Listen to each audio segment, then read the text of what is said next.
Hai Besti, sini. Kita kenalan dulu ya. Namaku Nazwa Adri Alivia dan aku dari Prodi Pendidikan Agama Islam Universitas Syekh M. Jamil Jambek Bukit Tinggi. Dan ini ada Adam. Say hi to Adam. Pada hari ini aku mau ngebahas nih tentang kurikulum.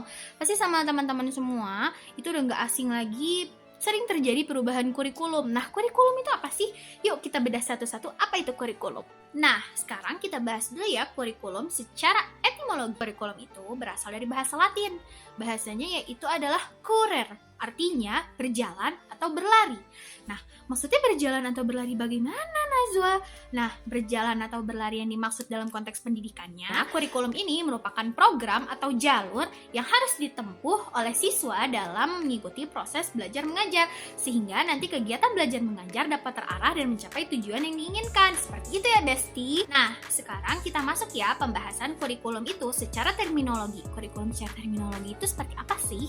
Nah, dikatakan nih sama Tyler di tahun 1949, bukan Taylor Swift ya.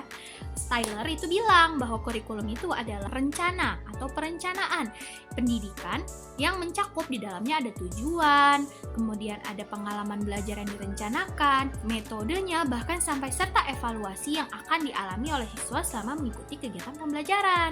Nah, jadi kita pahami nih secara terminologi kurikulum itu di dalamnya mencakup terdapat ada tujuan pembelajaran, rencana kegiatan pembelajaran di dalamnya, metode yang akan digunakan, medianya, evaluasinya, itu semua tercakup di dalam kurikulum. Makanya kenapa kurikulum itu sangat penting untuk keberhasilan suatu pembelajaran yang dilaksanakan pada institusi pendidikan sehingga tujuan dari pendidikan tersebut dapat tercapai. Lalu kenapa ya kurikulum itu mengalami perkembangan? Kenapa harus dikembangkan?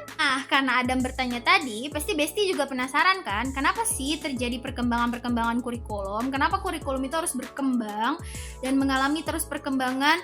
Bahkan mungkin ada yang bilang, kenapa sih setiap tahun, setiap ganti menteri pasti ganti kurikulum? Kenapa ya? Kita cari tahu yuk. Jadi Besti, ada beberapa faktor loh yang menyebabkan terjadinya kurikulum itu berkembang. Sama seperti halnya begini, suatu handphone itu yang awalnya tadinya sederhana sekali bentuknya, yang hanya bisa via suara, yang hanya bisa mengirim SMS, kemudian kan berkembang nih karena ada evaluasi, karena ada penilaian terkait dengan kualitas handphone tersebut, akhirnya ternyata bisa nih dikembangkan, terutama sesuai dengan perkembangan zaman dan bertambahnya kebutuhan manusia. Akhirnya berkembanglah handphone yang tadinya sederhana tersebut menjadi handphone Android, bahkan banyak sekali handphone canggih yang seperti kita kenal sekarang.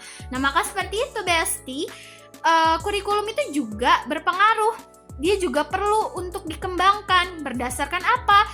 Berdasarkan hasil evaluasi yang sudah dilakukannya tadi. Nah, jadi evaluasi itu dikembangkan untuk apa? Pertama, untuk memperbaiki kualitasnya. Yang kedua, kurikulum itu dikembangkan untuk kurikulum ini tepat sesuai dengan kebutuhan siswanya.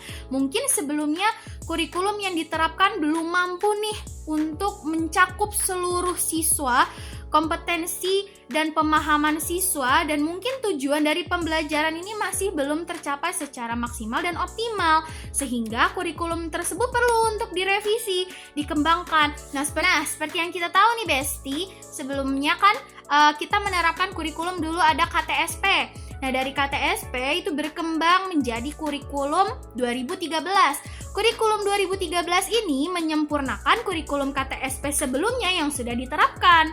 Nah, dari kurikulum 2013 sekarang berkembang lagi menjadi kurikulum Merdeka. Nah, itu karena di dalamnya terdapat terus revisi-revisi seberapa efisien dan efektifnya kurikulum ini diterapkan. Apakah sudah mencakup seluruh kawasan Indonesia ini, peserta didik, siswa-siswa di sekolah, apakah sudah mampu sesuai dengan kurikulum Merdeka yang diterapkan? Nah, seperti itu. Makanya kenapa kurikulum itu dikembangkan dan harus dikembangkan ya Besti. Kurikulum gak bisa stuck gitu aja. Supaya apa? Supaya pendidikan di Indonesia bisa berkembang jauh dan tidak tertinggal oleh negara-negara lain. Demikian ya Besti, semoga informasi yang disampaikan oleh Nazwa kali ini dapat membantu dan bermanfaat. Sampai ketemu lagi, dah Besti!